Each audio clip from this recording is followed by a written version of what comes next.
नवजोत रंधावा। शाम के 4 बज चुके हैं और वक्त है हमारे खास कार्यक्रम ये हुई ना बात का। नवरात्र चल रहा है और यकीन मानिए दिल्ली यूनिवर्सिटी में जो हुआ है ना, वो सुनने के बाद आप कहेंगे ये हुई ना बात। माँ दुर्गा को शक्ति स्वरूपा माना जाता है।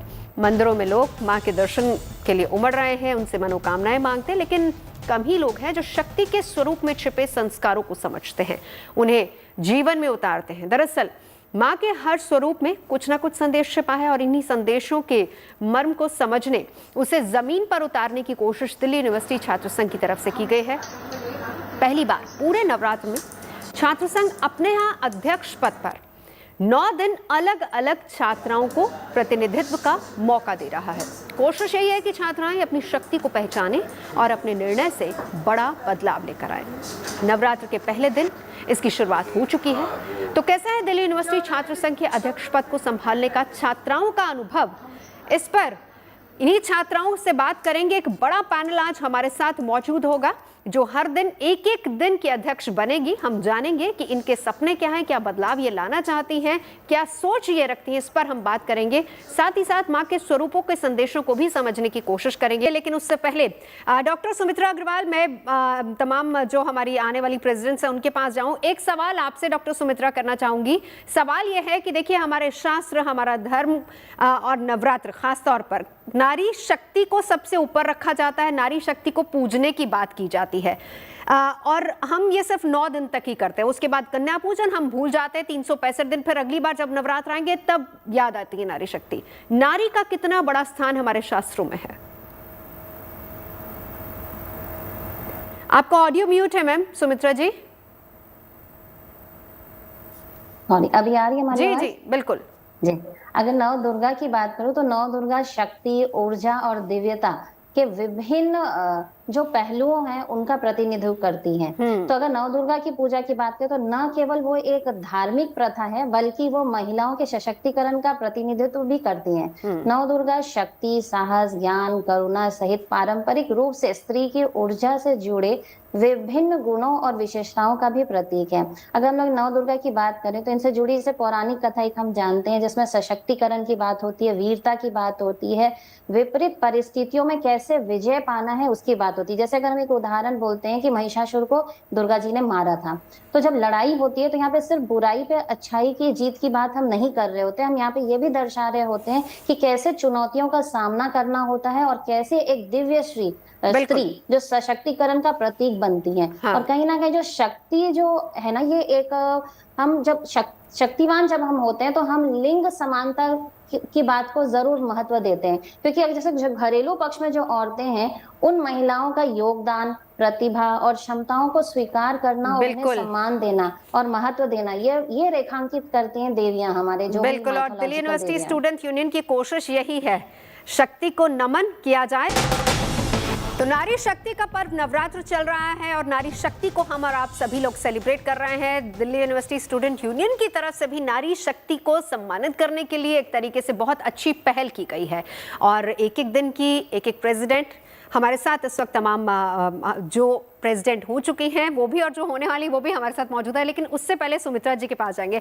सुमित्रा जी, बहुत अच्छी पहल, मेरे ख्याल से आप सारी चर्चा सुन रही होंगी और आपने सुना होगा कि कितने ये यूथ है आज का जो जिसके अलग अलग विचार हैं और ये कभी इनको ऐसा प्लेटफॉर्म मिल नहीं पाता है कि ये जाएं या फिर अपनी बातचीत रखें। लेकिन इस इनिशिएटिव को पहली बात तो आप कितना बड़ा मानती हैं और दूसरा, नारी शक्ति इस वक्त डूसू में नजर आ रही है। जी बिल्कुल। सबसे पहले बोलूंगी कि शक्ति जहां हम बोल रहे हैं तब हम महिलाओं की बात अवश्य करते हैं। जैसे देवियां जो है वो शक्तियों की प्रतीक है और आत्मविश्वास का प्रतीक है। अगर हम बात करते हैं तो जो गरिमा है, हमारी जो मूल्य है, जो पवित्रता है या आत्मविश्वास है, ये सब यहीं से स्थापित होता है। और आप देखिएगा जब भी अगर हम पुराने माइथोलॉजिकल स्टोरीज भी सुनते हैं तो उसमें है कि जब असुरों से जब देवता हार जाते हैं तो वो शक्ति का आवाहन करते हैं। तो कहीं ना कहीं ये नेतृत्व भी करने के लिए दर्शाता है कि महिलाएं नेतृत्व कर सकती हैं। तो वही नेतृत्व ये सारे प्रेसिडेंट कर रहे हैं। और अक्षिता जी के बारे में एक बार बोलना चाहूंगी, इन्होंने एक जगह कहीं लिखा था कि अर्निंग वाइल लर्निंग। तो जब तक महिलाएं फाइनेंशियली या आर्थिक रूप से संपन्न नहीं होंगी तो कहीं ना कहीं उनका सशक्तिकरण होना बहुत मुश्किल है। और दूसरी बात और एक दूसरी बात बोलना चाहूंगी, जैसे कि मैं जो फिजिकली डिसेबल्ड हैं या जिनको हेल्प की जरूरत होती है उनके साथ मैं 2 दशकों से काम करती हूँ। तो मैंने ये देखा कि काफी ऐसे बच्चे हैं जिनको विजुअल इम्पेयरमेंट है, तो काफी बार वो ब्लैक बोर्ड नहीं देख पाते या नहीं पढ़ पाते,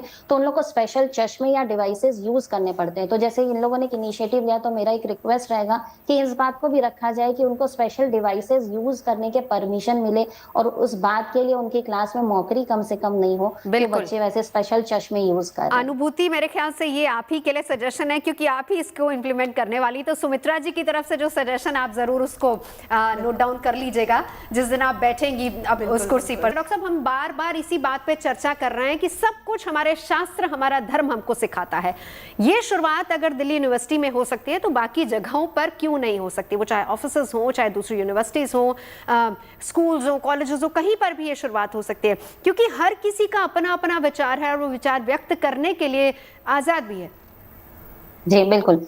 अगर हम देवियों की बात करें तो देवियां सिर्फ एक धार्मिक प्रथा नहीं है, वो कहीं ना कहीं हमारे सब महिलाओं को रिप्रेजेंट कर रही हैं। कहीं ना कहीं वो हमारे सशक्तिकरण को भी रिप्रेजेंट कर रही है, हमारे आत्मविश्वास को गवर्न कर रही है, हमारे नेतृत्व को गवर्न कर रही है, हमारे निर्णय करने की क्षमता को भी गवर्न कर रही है। तो अगर हम देवियों को उपासना कर सकते हैं तो ऑब्वियसली हम देवियों की बात भी सुन सकते हैं। ये बहुत अच्छा इनिशिएटिव, और सबसे अच्छा डूसू का जो मुझे अच्छा लगा कि सिर्फ फीमेल्स को नहीं लिया गया, इसमें मेल्स का भी पार्टिसिपेशन है। तो कहीं ना कहीं स्त्री और पुरुष एक दूसरे के पूरक हैं। अगर हम कॉन्जॉइंटली काम करेंगे तो जरूर जो इनिशिएटिव लेंगे उसको एंड रिजल्ट तक जरूर पहुंचाएंगे। मेरी शुभकामनाएं तो है ही। चलिए, बहुत बहुत शुक्रिया सुमित्रा जी हमारे साथ जुड़ने के लिए, और आप सभी लोग यहाँ पर आए। एक तो बहुत अच्छा लगा आपके विचारों को सुन के, और बहुत अच्छे और पॉजिटिव विचार हैं। हम उम्मीद यही करते हैं, और यहाँ से हम आपके प्रेसिडेंट को भी यही कहेंगे कि आपके विचारों को सिर्फ कागजों तक सीमित नहीं रखा जाए, बल्कि उसको इम्प्लीमेंट भी किया जाए। और ये उम्मीद मैं आप सभी से भी करती हूँ कि आप भी इसको ज़रूर फॉलो अप करेंगे, क्योंकि ये सिर्फ आप लोगों के लिए नहीं है, ये आने वाली जो बाकी पीढ़ियाँ हैं, बाकी बच्चे हैं, उन तक ये मैसेज बहुत अच्छा जाएगा। थैंक यू सो मच, और बहुत बहुत बधाई आप सभी को। शुभ नवरात्रि। नारी शक्ति, राष्ट्र शक्ति। चलिए फिलहाल यहाँ रुकेंगे एक ब्रेक के लिए, आप बने रहिए हमारे साथ।